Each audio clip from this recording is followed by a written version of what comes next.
Assalamualaikum warahmatullahi wabarakatuh. Alhamdulillah wassalatu wassalamu ala Rasulillah wa ala alihi wa ashabihi wa mawalah. Rabbi shrah li sadri wa yassir li amri wahlul 'uqdatam min lisani yafqahu qawli. Qala Allah Ta'ala fil Qur'anil Karim, A'udzu billahi minasy syaithanir rajim. Khudz min amwalihim shadaqatan tutahhiruhum wa tuzakkihim biha wa shalli 'alaihim inna salataka sakanul lahum wallahu samii'un 'alim.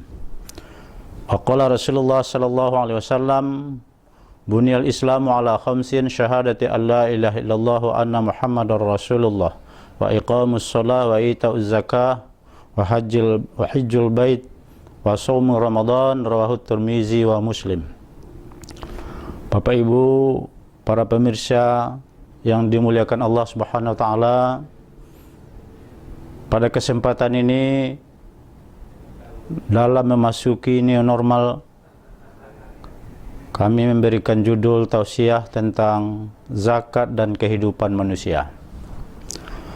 Berbicara dengan zakat adalah berbicara tentang rukun Islam, pondasi Islam, sama dengan berbicara dengan ibadah sholat. Zakat merupakan salah satu rukun Islam yang sangat penting dalam hidup dan kehidupan, karena dia memenuhi unsur ibadah mahdhah. Tetapi di sisi lain juga zakat adalah ibadah muamalah ijtimaiyah, yaitu menyangkut masalah sosial kemasyarakatan. Maka justru itu, Bapak Ibu yang berbahagia, berbicara tentang zakat, maka justru itu berbicara tentang pondasi-pondasi Islam. Karena memang fakta dan data sudah menunjukkan, khususnya zakat di Kota Dumai merupakan salah satu umat Islam yang wajib melaksanakan zakat, taat ibadahnya kepada Allah, tetapi di sisi lain dia tidak mau menunaikan ibadah zakatnya. Kalau seandainya seluruh umat Islam yang sudah wajib menunaikan zakat, berzakat, mengeluarkan sebahagian hartanya untuk berzakat, maka jelas persoalan-persoalan keumatan, kemaslahatan umat pada hari ini, apalagi dalam kondisi new normal tentang COVID-19, itu merupakan salah satu solusi bagi masyarakat yang kurang mampu. Sehingga beda zakat dengan sedekah ataupun infak. Kalau sedekah itu boleh diberikan kepada siapa saja, tetapi ketika dia berbicara zakat, maka ada aturan-aturan atau pembatasan-pembatasan tentang siapa saja yang berhak menerima zakat.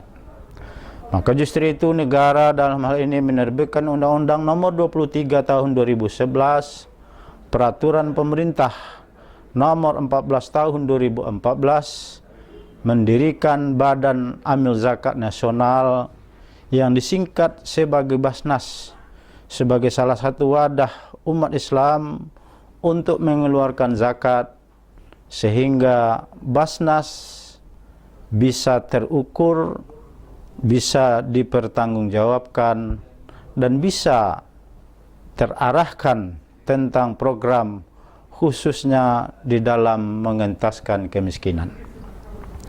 Bapak Ibu yang berbahagia, berbicara tentang zakat, lebih dari 32 kali Allah mengulang-ulang kata zakat, dan 26 diantaranya kata zakat digandeng dengan ibadah sholat. Aqimus shalah wa atu zakah. Aqimus shalah wa atu zakah. Maknanya pentingnya ibadah sholat sama dengan pentingnya ibadah zakat. Ketika seseorang taat solatnya, tetapi ketika sudah sampai nisab atau haulnya untuk berzakat, lalu dia tidak berzakat, maka sama halnya dia meninggalkan salah satu rukun Islam yang sangat penting. Bahkan Umar bin Khattab pernah bersumpah, wallahi la aqtulanna ma farraqat bainas sholati waz zakah. Demi Allah, saya akan perangi orang yang membedakan antara perintah solat dan perintah zakat. Maka justru itu kaum muslimin dan muslimat, apalagi dalam menghadapi ini normal, pada saat ini zakat sangat dibutuhkan, karena dia bukan sekedar rukun Islam, tapi juga benteng umat Islam.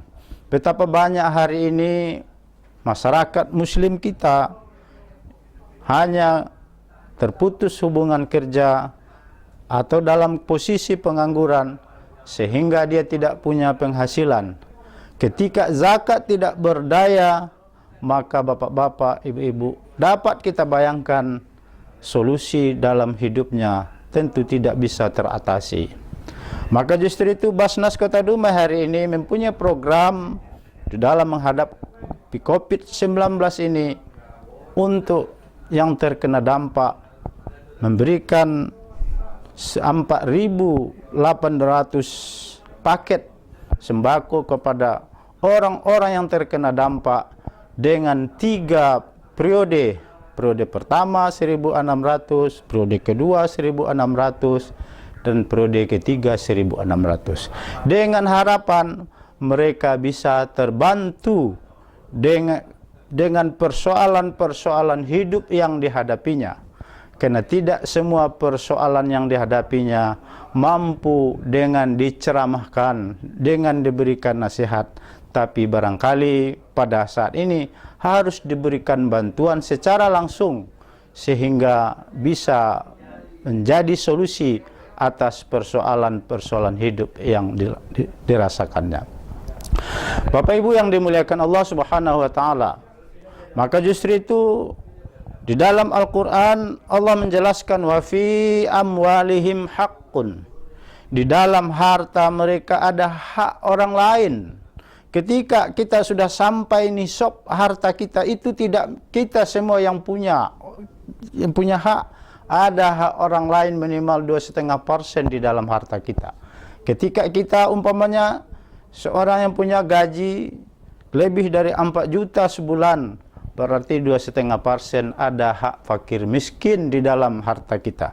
Seandainya seluruh umat Islam yang sudah wajib zakat mengeluarkan zakat di Kota Dumai, maka zakat kita sangat luar biasa, bisa mengentaskan kemiskinan. Betapa banyak saudara-saudara kita yang seakidah dengan kita berada pada taraf kemiskinan, apalagi pada saat ini tengah dilanda COVID-19. Maka Bapak Ibu yang berbahagia yang dimuliakan Allah, menurut Profesor Dr. Zakiyah Darajat, orang yang tidak mau mengeluarkan zakatnya di dunia ini, Allah akan paksakan, Allah akan keluarkan hartanya dengan caranya Allah. Mungkin ada hal-hal keuangan kita yang tidak kita sengaja, yang tidak kita programkan, harus keluar, tapi tidak akan menjadikan kita lepas kewajiban kita di dalam berzakat. Tetapi sebaliknya, banyak pula orang-orang yang sudah berzakat, sudah sangat merasakan keberkatan hartanya yang tinggal. Yang biasanya selama ini dia tidak pernah berzakat, anaknya yang sering sakit, setiap bulan dia harus berobatkan anaknya, artinya uangnya tetap keluar. Tapi beberapa teman sudah pernah cerita, setelah dia mengeluarkan zakat, alhamdulillah, dia tidak lagi ke tempat praktek dokter untuk mengobati anaknya yang sering sakit. Anaknya disehatkan oleh Allah karena hartanya tadi sudah dikeluarkan lewat ibadah zakatnya. Inilah Bapak Ibu yang berbahagia, ketika kita berzakat, maka harta kita akan berkat. Tetapi ketika kita tidak berzakat, di dunia tetap tidak lepas dari tanggung jawab kita. pada masa Umar bin Abdul Aziz sudah terbukti zakat mampu mengentaskan kemiskinan. Sehingga pada ketika beliau menjadi khalifah, setiap habis sholat Jumat diumumkan kepada jamaah, siapa-siapa lagi yang akan mau menerima zakat karena barangkali faktor daripada kemiskinan. Sampai-sampai tidak ada lagi jamaah yang mau menerima zakat karena secara ekonomi mereka sudah mampu. Zakat adalah salah satu solusi keumatan di dalam Islam. Betapa banyak umat-umat kita yang susah, hidupnya miskin, bisa beroleh akidahnya, bisa pindah akidahnya.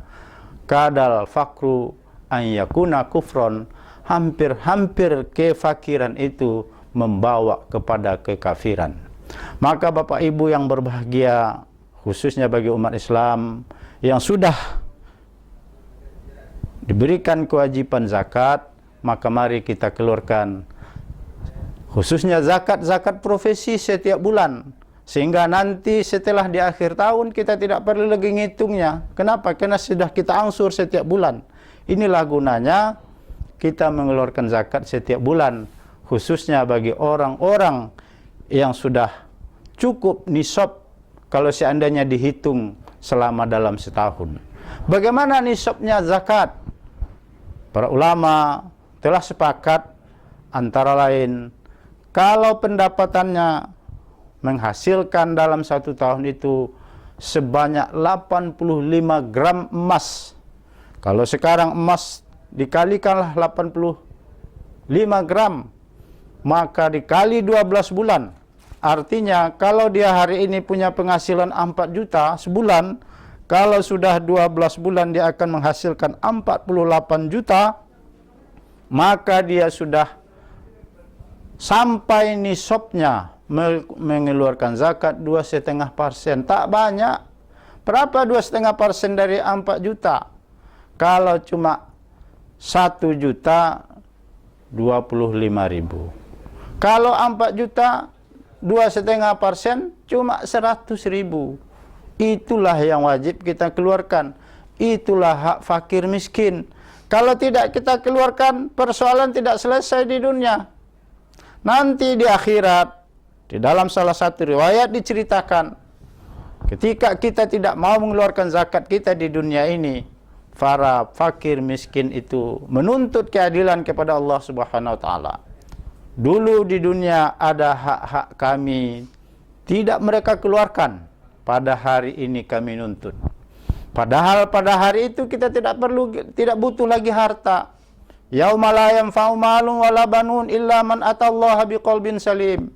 Tak butuh harta. Tetapi akibat dari tidak mengeluarkan zakat itu, maka Allah akan siksa kita. Maka diperintahkanlah malaikat Zabaniyah, kalungkanlah hartanya yang tidak dikeluarkan di atas dunia zakatnya di lehernya.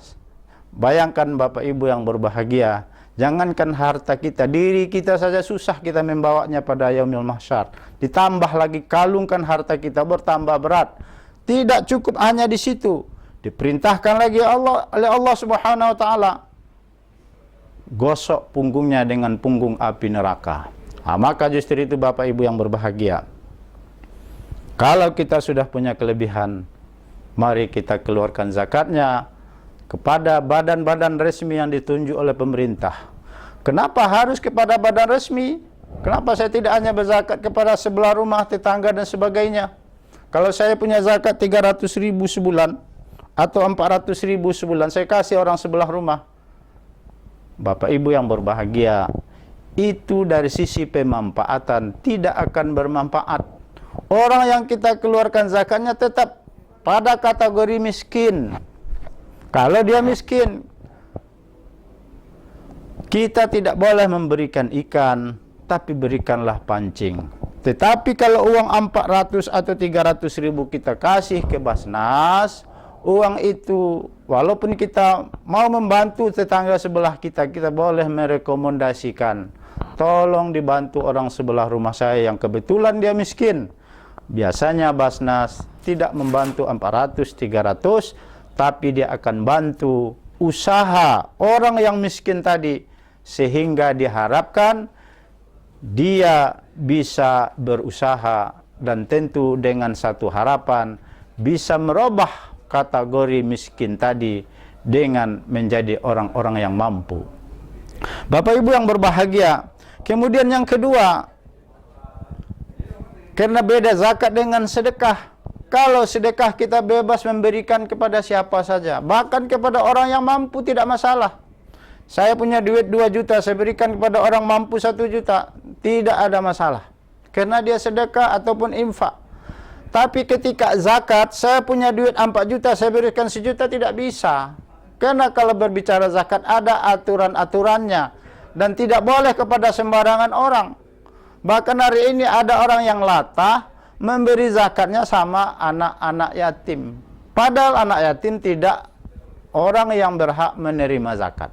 Di dalam surah At-Taubah ayat 60, Allah menjelaskan, innamas shadaqatu lil fuqara'i wal masakina wal 'amilina 'alaiha wal mu'allafati qulubuhum wa fir riqab wal gharimina wa fi sabilillahi wa ibnis sabil fariidatan minallah.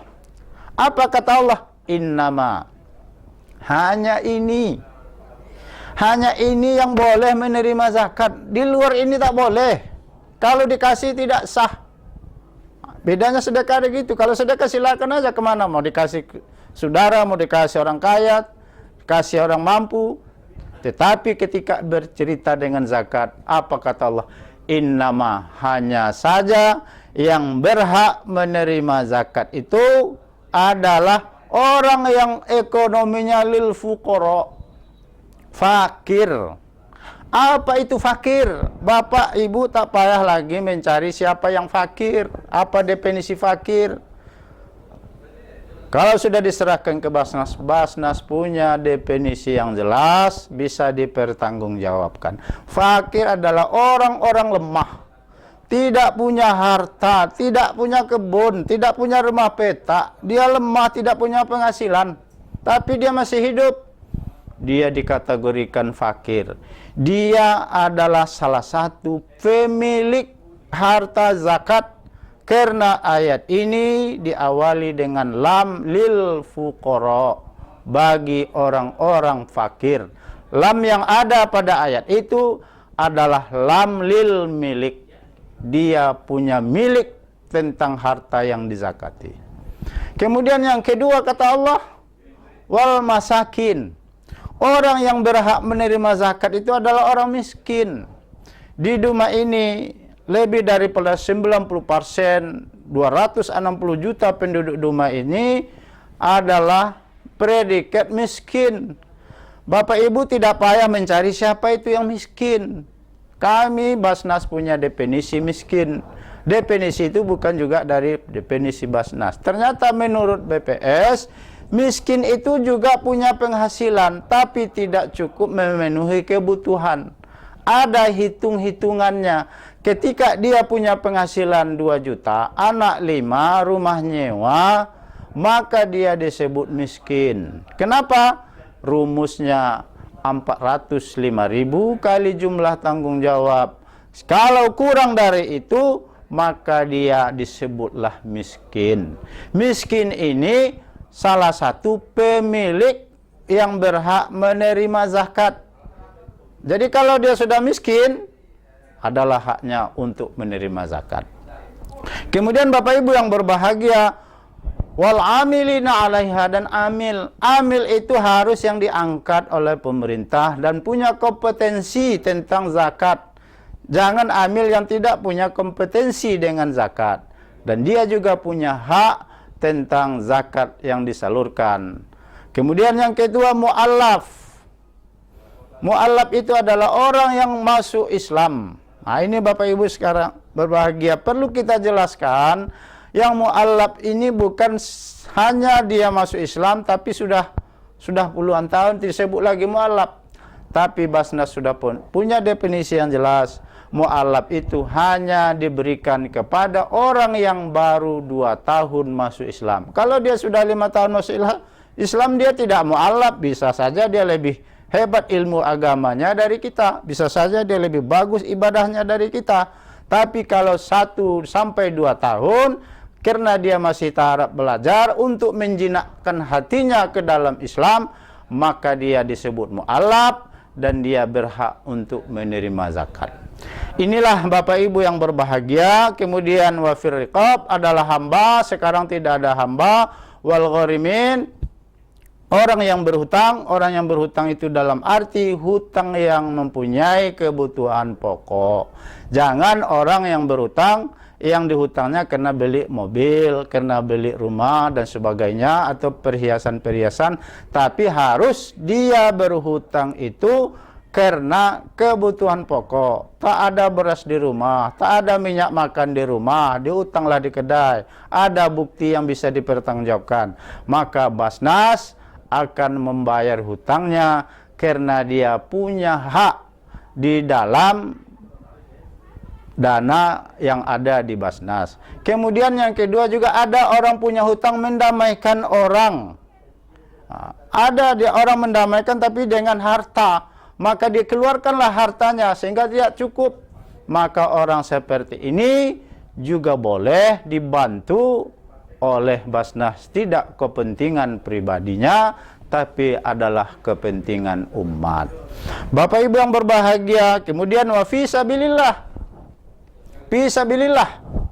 Fi sabilillah ini Bapak Ibu yang berbahagia bisa dikembangkan. Pertama, bisa dia dalam bentuk orang yang sedang belajar. Yang kedua, bisa dalam bentuk yang sedang dakwah, guru-guru ngaji, para ustadz dan ustazah kita. Ini bisa dikategorikan fisabilillah.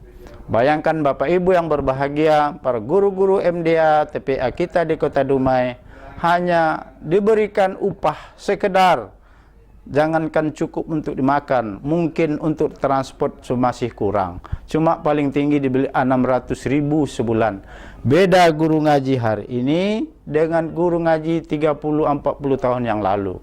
Kalau dulu guru ngaji tidak jadi pekerjaan, sehingga kalaupun tak ada yang diberi tidak masalah karena dia sudah punya penghasilan lain. Tapi hari ini banyak ustadz kita, guru-guru kita, guru mengaji itu adalah satu pekerjaan. Maka zolimlah kita sebagai umat Islam kalau hanya diberikan sekedar sehingga dia punya kebutuhan yang sama dengan kita. Maka dalam hal ini Basnas punya program membantu para guru-guru mengaji kita dengan memberikan bantuan 300.000 setiap bulan selama 6 bulan. Inilah Bapak Ibu yang berbahagia beberapa program-program Basnas.